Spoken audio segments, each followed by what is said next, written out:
The emotion may be real, but who gave it permission to make the decision? You receive one message, and suddenly your whole mood changes. Someone criticizes you, and now you want to abandon the plan you were committed to yesterday. A person disappoints you, and anger begins preparing words that could damage a relationship for years. Fear arrives and tells you to retreat. Offense arrives and tells you to retaliate. Urgency arrives and tells you that you must act now. But let me ask you, who is making the decision? Is it your conviction or is it your discomfort? Is it wisdom or is it wounded pride? Is it purpose or is it panic? Because whatever makes your decisions is governing your life. Now, this is not a message against emotion. You were created with the capacity to feel. Anger can alert you that something is wrong. Fear can reveal where you feel threatened. Grief testifies that something mattered. Disappointment proves that you carried an expectation. Emotion is real, and pain should never be mocked, denied, or buried beneath religious language. But here is the truth. The reality of an emotion does not establish its authority. A visitor can be present in your house without becoming the owner of your house. In the same way, anger can enter your heart without taking possession of your tongue. Fear can enter your thoughts without controlling your direction. Urgency can knock at the door without being handed the keys to your future. The problem is not that you felt something. The problem begins when intensity is mistaken for instruction. A feeling becomes loud, and because it is loud, you assume it must be obeyed. But volume is not wisdom. Pressure is not permission. Urgency is not authority. Some people suppress everything.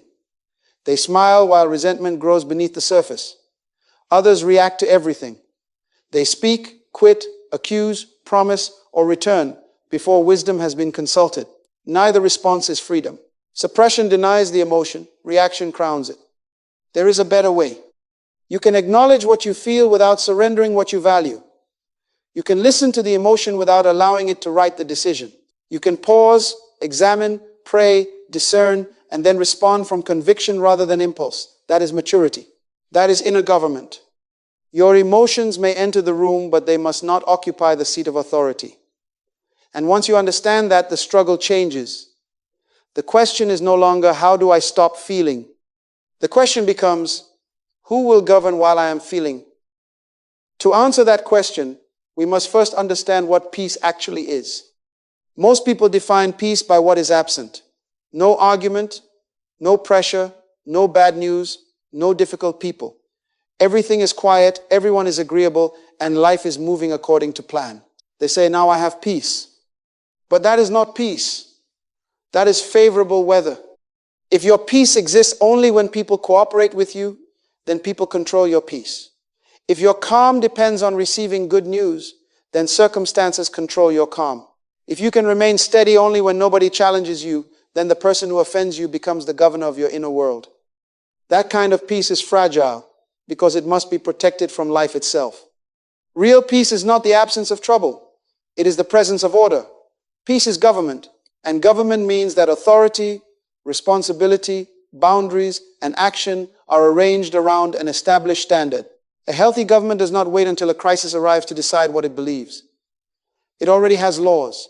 It already has limits. It already knows where authority belongs. The same must be true within you. Conviction establishes your direction. Discernment examines what is happening. Emotion reports what you are experiencing. Action carries out the decision. When those functions remain in their proper places, you possess inner order even while the environment around you is unsettled. Think about a nation. A nation may contain many voices. Some are fearful. Some are angry. Some demand immediate change. Some disagree with one another completely. A stable nation does not silence every voice, but neither does it allow the loudest crowd to rewrite its constitution in a moment of agitation. In the same way, peace does not require you to abolish every emotion. It requires you to refuse emotional disorder. You can grieve and still be governed. You can feel anger and still speak with discipline. You can face uncertainty and still remain faithful to purpose. You can confront what is wrong without becoming controlled by hatred. You can establish a boundary without surrendering to bitterness. Peace is not passivity. Peace may speak. Peace may say no. Peace may walk away. But peace acts from rightful authority, not from emotional chaos. Some of you may be thinking, but how can I have peace while I am hurting? Because peace is not the denial of hurt. Peace is the decision that hurt will not become your ruler. You do not have to control every event, silence every critic, or force every person to understand you. You must protect the order within you. Remember this principle. Peace is present when the right authority remains in charge. The storm may continue. The feeling may remain. The answer may not yet be visible. But when truth still directs you, conviction still anchors you, and purpose still determines your response, peace is already governing. Now that peace has been defined as ordered authority, we must determine where emotion properly belongs within that order. Emotion has a rightful place in your life. It can tell you that you have been hurt. It can alert you to danger. It can reveal disappointment, affection, joy, grief, or a value that has been violated. The ability to feel is not a defect. It is part of your humanity. But information is not government. Think about the warning lights on the dashboard of a car. When a light appears, a wise driver pays attention. The signal may indicate that something needs care, investigation, or correction. But the warning light does not seize the steering wheel. It does not choose the road. It does not determine the destination. It reports a condition. The driver decides the response. Your emotions operate in much the same way. They are messengers, not monarchs. There are three ways people commonly treat these messengers. The first is suppression. Suppression says, I feel nothing. Nothing is wrong. This does not affect me. It locks the messenger outside while the pressure continues to build within. The second is reaction. Reaction opens the door, places a crown on the messenger, and obeys every command it gives. Anger says, speak, so you speak. Fear says, run, so you retreat. Loneliness says, go back, so you restore access to someone whose pattern has already wounded you. Suppression denies the message. Reaction surrenders to the message. Neither one produces freedom. The third response is government. Government opens the door and says, tell me what happened. It listens honestly. It examines the report. Then it places that report beneath truth, responsibility, and purpose before deciding what action should follow. You can feel anger without speaking from anger. You can experience fear without allowing fear to select your direction. You can feel compassion for someone without abandoning the boundary that protects your dignity. You can be disappointed without rewriting your identity. You can grieve without surrendering your future. Now, some people believe that this kind of self-control makes a person cold. No. Coldness refuses to feel. Maturity refuses to be ruled by feeling. A mature person can love deeply and still say no. A mature person can hurt honestly and still refuse revenge. A mature person can care sincerely and still make a decision that protects people, purpose, and peace. That is not emotional weakness. That is emotional order. Stop saying, my anger made me do it. Anger did not take your hands. Fear did not take your feet. Offense did not take your tongue. The feeling applied pressure, but a decision granted permission. Change your language, and you begin to reclaim your authority. Say, this feeling told me that something needed attention, and I chose my response. That statement acknowledges the emotion without surrendering responsibility. Feel what is real. Hear what it reports. Examine what it means. But refuse to place a crown on a messenger. And if emotion is not qualified to rule, then you must identify the convictions that possess legitimate authority before the next crisis arrives. You should never wait for a crisis to decide what you believe. Pressure is a poor classroom for inventing principles, because pressure does not ask what is right. It asks what will bring the fastest relief. When you are angry, anger will argue for expression. When you are afraid, fear will argue for retreat. When you are lonely, loneliness will argue for access.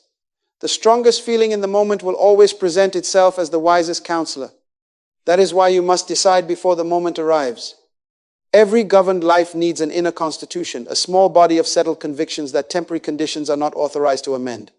A constitution does not change because the citizens are uncomfortable. It does not disappear because the atmosphere is tense. It establishes what remains true when everything else becomes unstable. So let me ask you, who have you decided to be when someone criticizes you? Who will you be when you are rejected, tempted, exhausted, frightened, or misunderstood? Will your character change because the environment changed? Will your dignity disappear because somebody withheld approval? Will your responsibility end because disappointment entered the room? If you do not answer those questions in advance, your mood will answer them for you.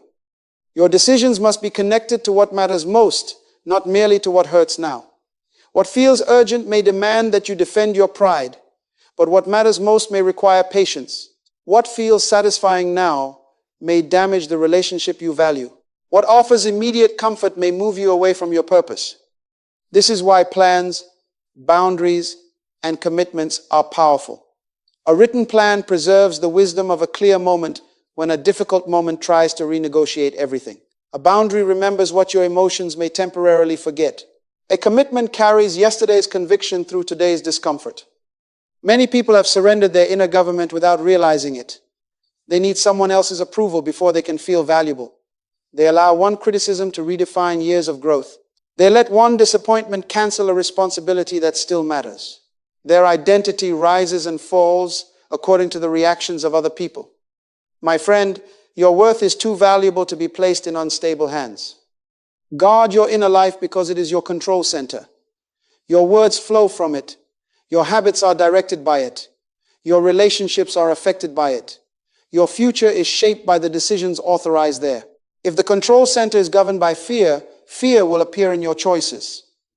If it is governed by truth and purpose, stability will appear in your conduct. Write your constitution in simple language. I will tell the truth. I will preserve dignity. I will practice patience. I will accept responsibility. I will protect my purpose. I will obey God even when obedience is uncomfortable. These convictions become the standard against which every emotional demand must be tested. They do not prevent feelings from speaking. They prevent feelings from changing the law. And a constitution becomes most valuable when urgency attempts to suspend it. We must now examine how emotional pressure stages that inner takeover. Urgency has a vocabulary. It says answer now, send it now, quit now, confront them now, go back now, escape now, prove yourself now. Urgency rarely invites examination because examination threatens its power. Its strategy is simple. Compress your sense of time until one moment feels like your entire future. One criticism becomes proof that nobody respects you. One delay becomes proof that nothing will ever change. One frightening expense becomes proof that everything is collapsing. One emotional apology becomes proof that an established pattern has suddenly disappeared. Urgency takes one interpretation and presents it as the only possible truth. You know the feeling. A provocative message appears on your phone and your fingers are ready before your wisdom is awake. Someone corrects you publicly and pride demands an immediate defense. An opportunity appears and fear of missing it pressures you to agree before you have examined it.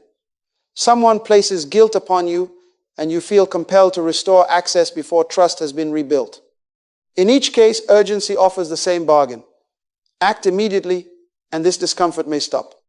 But it does not tell you what the relief may cost. You may feel better for 5 minutes after sending the message, but then spend 5 years repairing what the message damaged. You may escape the pressure by quitting, only to discover that the assignment was difficult, not wrong. You may relieve loneliness by returning to a harmful cycle, only to lose the clarity it took months to recover. Emotional speed seeks relief. Moral clarity seeks the right result. Now, there are situations where speed is necessary. Genuine danger may require immediate movement. Responsibility may demand a quick decision. But discomfort is not always danger, and pressure is not always proof. Just because a moment feels urgent does not mean it possesses the authority to rush you. When urgency appears, conduct an authority audit. Ask, who benefits if I act immediately? What fact do I actually know? What story have I added to that fact? Which of my convictions would I violate if I moved too quickly? Those questions reopen the time that emotion tried to close. Suppose someone does not answer your message. The fact is that no answer has arrived. The story may be that they are rejecting you, disrespecting you, or deliberately trying to hurt you. If you react to the story as though it were a fact, you can create a conflict around something that never happened. That is how urgency manufactures unnecessary consequences. Refusing artificial urgency is not weakness.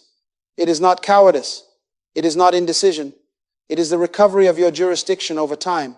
You are declaring, this moment will not force me to betray what I already know is right. Slow down long enough to let truth catch up with feeling. Refuse to make a permanent decision merely to escape temporary pressure. Intensity may demand an answer, but intensity is still not authority. And the danger becomes unmistakable when we compare those momentary commands with the lasting consequences they can produce. Every lasting consequence begins as something small. A feeling becomes an assumption. The assumption produces a reaction. The reaction becomes a decision, and the decision becomes evidence in your future. Imagine a man coming home exhausted. His family has not caused his frustration, but frustration enters the house with him. Someone asks an innocent question, and he answers with unnecessary harshness. Another person responds defensively. The children sense the tension. The evening changes. The original problem was fatigue.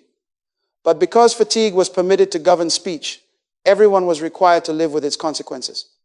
That is how unmanaged emotion spreads. It begins inside one person and becomes an atmosphere for many people. Now consider two people receiving the same criticism. The first hears correction as an attack on identity. Pride rises. He argues, withdraws effort, and destroys an opportunity that could have helped him grow. The second person may dislike the tone, but he separates the tone from the information. He asks, is there anything useful here? He keeps what can strengthen him and releases what does not belong to him. The criticism was similar. The government was different. Fear can postpone a necessary step until opportunity passes. Offense can turn one painful conversation into the end of a valuable relationship. Loneliness can reopen a door to a pattern that peace had already helped you close. Discouragement can convince you to abandon a responsibility that still belongs to your purpose. Pressure does not create all that is within you. Often, it reveals what has been governing there. When the moment became difficult, which voice possessed authority? Was it truth or pride? Purpose or fear? Wisdom or appetite? Think about a decision you regret. Perhaps you spoke too quickly, withdrew too completely, trusted too easily, or remained too long. Do not use that memory to imprison yourself in shame. Shame says, this failure is who you are. Responsibility says, this decision has shown you what must change. There is instruction inside honest regret. If your reaction harms someone, repair begins with ownership. Acknowledge what you did. Do not say, I am sorry, but I was angry. That sentence still gives anger the blame. Say, I was angry, and I chose words that caused harm. That choice was wrong. Apologize without defending yourself. Restore what can be restored. Accept that trust may require time. Then establish a different process for the next emotional moment. An apology addresses yesterday's damage. A new discipline protects tomorrow. You cannot always erase the evidence of a past decision, but you can refuse to repeat the government that produced it. Yesterday's reaction can become today's instruction. Regret can become wisdom. Failure can become training. Pain can become a boundary around your future. And if emotional speed helped create the damage, then the first practical recovery of government is to create space before the next decision is made. The pause is one of the most powerful acts of self-government available to you. A pause is not empty time. It is a council chamber. It is the place where anger, fear, memory, conviction, and purpose are brought into the same room, but none of them is allowed to authorize action until truth has been heard. Reaction says, do something so this feeling can be released. Wisdom says, choose something that produces the right result. That difference can protect your future. Now, pausing does not mean freezing. Freezing has no direction. It becomes trapped in fear and avoids responsibility. A governed pause has a purpose, a process, and an intended return to action. You are not abandoning the decision. You are creating enough space to make it well. Begin by stopping outward movement. Do not send the message. Do not make the promise. Do not walk out merely to create pain. Become still long enough to recognize what is happening within you. Then name the emotion honestly. Say, I am angry. I feel rejected. I am frightened. I feel pressured. Naming the feeling brings it into the light. It allows you to examine the messenger without obeying its first command. Acknowledge the pressure in your body and thoughts, but refuse to interpret the entire situation immediately. What fact do you actually possess? What motive have you imagined? What old wound has entered this new moment? What future are you fearing before it has arrived? Suppose a person speaks sharply to you. The fact may be that their tone was disrespectful, but your mind may add, they have never valued me. Everyone thinks I am weak. I must prove myself now. The fact deserves a response. The added story may only multiply the offense. Next, bring the emotion honestly before God. Do not perform calmness in prayer. Tell the truth about what you feel. Then remember your governing conviction and ask what response will honor truth. What response will preserve dignity? What response will protect purpose rather than satisfy impulse? Sometimes the most powerful sentence you can speak is, I need time to consider this before I respond. That sentence does not surrender authority. It exercises authority. It prevents one emotional minute from deciding the direction of an important relationship, opportunity, or commitment. Your pause may last 10 seconds before answering a question. It may last an evening before sending a message. It may require several days before making a decision with lasting consequences. The length is determined by the stakes, but the pause must remain connected to clarity and responsibility. Do not use silence to collect resentment. Use silence to gather wisdom. Do not rehearse revenge. Examine truth. Do not disappear from responsibility. Prepare to return with a governed response. Silence becomes powerful when it is occupied by discernment rather than bitterness. But because silence can also be misused, we must now draw a clear line between wise space and emotional avoidance. There is an important warning here. Silence is not automatically wisdom. Some people use the language of peace to avoid difficult conversations. They withdraw without explanation, refuse to answer necessary questions, or delay a decision until everyone else carries the burden. Others use silence as punishment. They say nothing, but their silence is designed to create anxiety, guilt, and control. That is not peaceful government.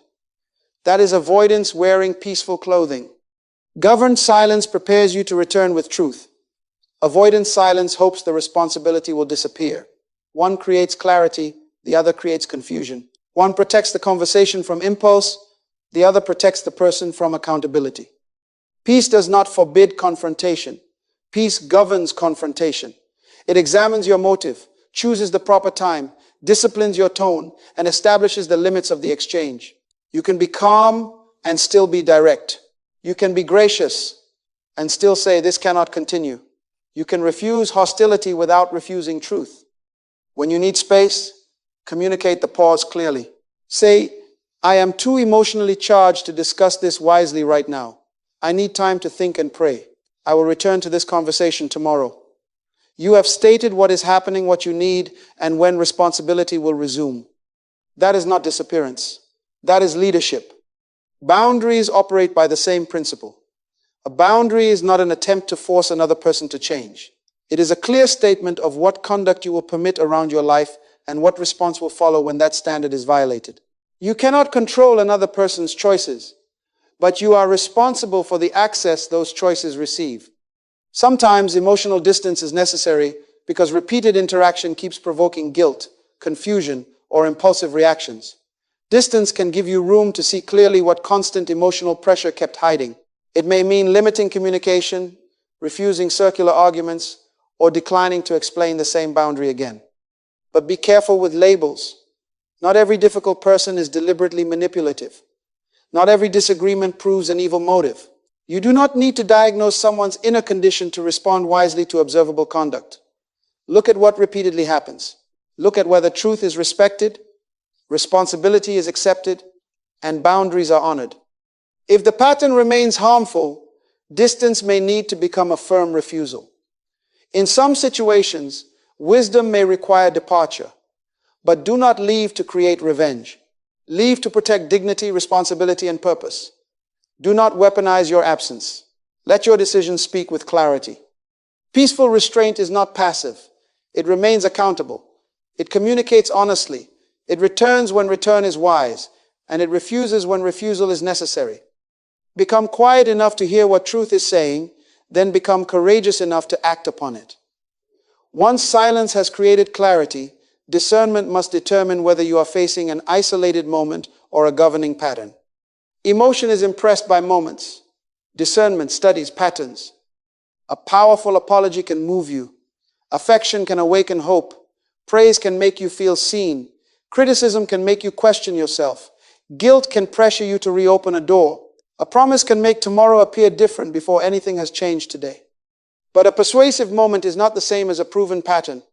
Discernment asks deeper questions. What does this relationship consistently produce in your life? Are words followed by responsibility? Are apologies followed by different conduct? Are your boundaries respected when they become inconvenient? When truth is spoken, does it produce growth or does it provoke blame, punishment, and retaliation? Do not judge everything by one bad day. People make mistakes. People become tired. People sometimes speak poorly and then take sincere responsibility. But neither should you erase a repeated pattern because of one beautiful moment. Wisdom does not condemn a person for one failure, and it does not ignore a cycle because of one performance. Compassion must also remain governed. You can understand why someone is hurting without allowing their hurt to govern your future. You can recognize the wounds behind their behavior without volunteering to become the place where those wounds are repeatedly expressed. Understanding explains conduct. It does not automatically excuse it. Then there is nostalgia. Nostalgia remembers who someone appeared to be in the beginning. Hope imagines who they may become. Discernment deals with how they are consistently behaving now. If you make decisions only from memory, you may remain loyal to a version of someone that is no longer present or perhaps never truly existed. Many people become trapped because their sense of worth depends on an unpredictable source. When approval arrives, they feel valuable. When affection is withheld, they become anxious. When criticism comes, they abandon their own judgment. Their identity is being managed by another person's changing behavior. That is not love. That is transferred government. Self-respect restores order. Self-respect says, I can care for you without surrendering my dignity. I can listen to you without abandoning truth. I can forgive you without granting unlimited access to my time, energy, and purpose. Forgiveness and distance can exist together. Care and boundaries can exist together. A peaceful heart and a closed door can exist together. Releasing bitterness does not require you to restore the conditions that produced repeated harm. Once a pattern becomes clear, wisdom requires a response. Set the boundary, change the level of access, require accountability, refuse the circular argument, and when a cycle continually violates truth and dignity, have the courage to leave it. Peace is not protected by ignoring facts. Peace is protected by seeing facts clearly, placing them beneath truth, and responding without hatred, panic, or emotional captivity. Do not become naive in the name of kindness. Do not become bitter in the name of wisdom. Become discerning. See what is present. Honor what is true. Choose what protects purpose. Discernment identifies reality. Now we must turn that reality into a repeatable process for making governed decisions. Discernment must become a process, not merely a feeling you hope will appear. When pressure rises, you need a sequence strong enough to carry you from emotion to ordered action. The first movement is recognize. Name the precise emotion and the event that activated it. Do not exaggerate, and do not condemn yourself. Say, I feel embarrassed because I was corrected publicly, or I feel afraid because this opportunity is larger than anything I have attempted. Clarity begins when vague turmoil receives an honest name. The second movement is reclaim authority. Tell yourself, this emotion is permitted to speak, but it is not permitted to decide. You are not fighting the feeling. You are restoring its proper position. The third movement is separate. Divide facts from assumptions. Separate the present event from an old wound. Separate another person's conduct from your identity. Someone's rejection may be a fact about their decision, but it is not a verdict on your worth. The fourth movement is remember. Recall the conviction, boundary, purpose, or commitment you established before this pressure arrived. What did you decide when your mind was clear? What standard must remain true, even though your mood has changed? The fifth movement is review consequences. Ask, what will this response produce in an hour, in a week, in a year? Who else will have to carry the effects of what I do next? Emotion sees the immediate release. Wisdom examines the destination. The sixth movement is respond proportionately. Choose the smallest truthful action that protects dignity and moves the situation toward clarity. Not every offense requires a speech. Not every disagreement requires departure. Sometimes the right response is a question, a boundary, a delayed answer, or a calm refusal. The seventh movement is remain consistent. A wise decision will often be tested by guilt, provocation, loneliness, or a changing mood. Do not reverse it without new truth merely because the old pressure has returned in a different form. Imagine receiving a provocative message. Reaction sends an angry reply. Suppression pretends the message caused no pain. Government recognizes the anger, reclaims authority, separates facts from assumptions, remembers the standard, reviews the cost, and replies at the proper time, I am willing to discuss this, but not through insults. Now imagine fear surrounding an important opportunity. Reaction may retreat. Suppression may pretend confidence while anxiety grows. Government admits the fear, remembers the purpose, examines the actual risk, and takes the next responsible step while the emotion is still present. That is maturity. You do not wait for every feeling to disappear before moving wisely. Remember the sequence. Recognize, reclaim, separate, remember, review, respond, remain. Feeling becomes examination. Examination returns you to conviction. Conviction produces ordered action. But a process used only in crisis will always feel unfamiliar. Peaceful government must be practiced in ordinary life before extraordinary pressure arrives. Peace must be trained before it is tested. No one develops self-government in one dramatic moment. It is formed through small decisions repeated until order becomes familiar. The person who governs an angry conversation has usually practiced governing ordinary mornings, minor irritations, inconvenient delays, and changing moods. Begin with morning jurisdiction. Before you allow messages, headlines, requests, and opinions to enter your mind, establish who you are and what matters today. If the first voice you hear belongs to the outside world, you may spend the rest of the day reacting to priorities you never chose. Take a few quiet moments to remember your identity, your purpose, and your responsibilities. Pray, reflect, place truth in your mind before circumstances offer their interpretation. Then write the plan for your day. A written plan is a decision made before your mood begins negotiating. Without a plan, tiredness can cancel responsibility, discouragement can alter direction, and distraction can consume time intended for purpose. You do not need to feel inspired before doing what you already know must be done. Prepare also for predictable triggers. Decide in advance. When I am criticized, I will listen before defending myself. When I am exhausted, I will not use fatigue as permission to wound others. When a provocative message arrives, I will wait before replying. When fear appears, I will examine the risk and still obey purpose. When a request violates my boundaries, I will answer clearly without guilt. A pre-decision protects you from emotional improvisation. Rehearse calm language before difficult moments arrive. Practice saying, I need time to consider that. I do not agree, but I am willing to listen. That behavior is not acceptable. My answer is no. When dignity has language prepared, pressure does not have to invent the response. At the end of the day, review your government. Where did conviction remain in charge?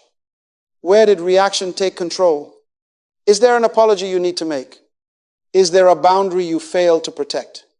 Which principle must be strengthened tomorrow? Do not demand perfection from yourself. Maturity is not the absence of every emotional mistake. It is quicker recognition, wiser recovery, honest repair, and fewer decisions made in captivity. You are learning to govern. And remember why this discipline matters. Every unnecessary emotional battle consumes attention that belongs to your purpose. Every governed response preserves energy for your relationships, responsibilities, and calling. Peace is not merely a pleasant feeling. It is a productive order that protects what God entrusted to you. Imagine becoming so steady that criticism can teach without defining you, delay can test without stopping you, And fear can speak without selecting your future. Imagine feeling deeply without being controlled easily. That life is trained one decision at a time. And now we return to the question that began this message. From this day forward, who will govern? So we return to the question. The emotion may be real, but who authorized it to decide? When the message arrives, who will govern?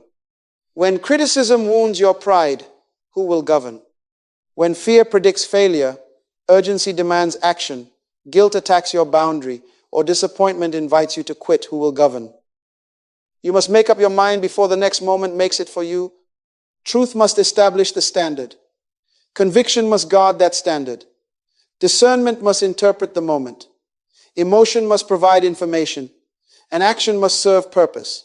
That is order. That is government. That is peace. From this day forward, refuse to let anger write permanent words. Refuse to let fear cancel your assignment. Refuse to let urgency suspend wisdom. Refuse to let guilt erase a necessary boundary. Refuse to let another person's opinion determine your worth. Choose patience over impulse. Choose clarity over confusion. Choose responsibility over blame. Choose dignity over revenge. Choose disciplined action over temporary relief. Choose peace. Now understand this. The feeling may remain loud after the decision is made. Fear may still be present when you step forward. Anger may still be speaking when you choose restraint. Loneliness may still hurt when you maintain distance. A wise decision does not always produce immediate emotional comfort. You do not need to feel peaceful before peace can govern you. You need conviction strong enough to obey while your feelings are still adjusting. Make this covenant with yourself. I will pause before I speak. I will pray before I react. I will examine before I assume. I will remember before I decide. I will act from principle, not from mood. My emotions may report what I am experiencing, but they will not determine where I am going. This is bigger than remaining calm. It is leadership of self. It is the protection of your relationships. It is the preservation of your attention. It is faithful movement toward the purpose God entrusted to you. Imagine becoming a person who can feel deeply without being controlled easily, who can love wisely without losing dignity, who can confront truthfully without becoming cruel, who can forgive without restoring harmful access, who can release bitterness without abandoning discernment, who can face pressure without surrendering inner government. That person is not emotionless. That person is ordered. So rise with your heart awake and your convictions established. Guard what enters, examine what speaks, decide what rules, walk forward with your emotions acknowledged, your purpose protected, and your peace under rightful government. The emotion is real, but the decision is still yours.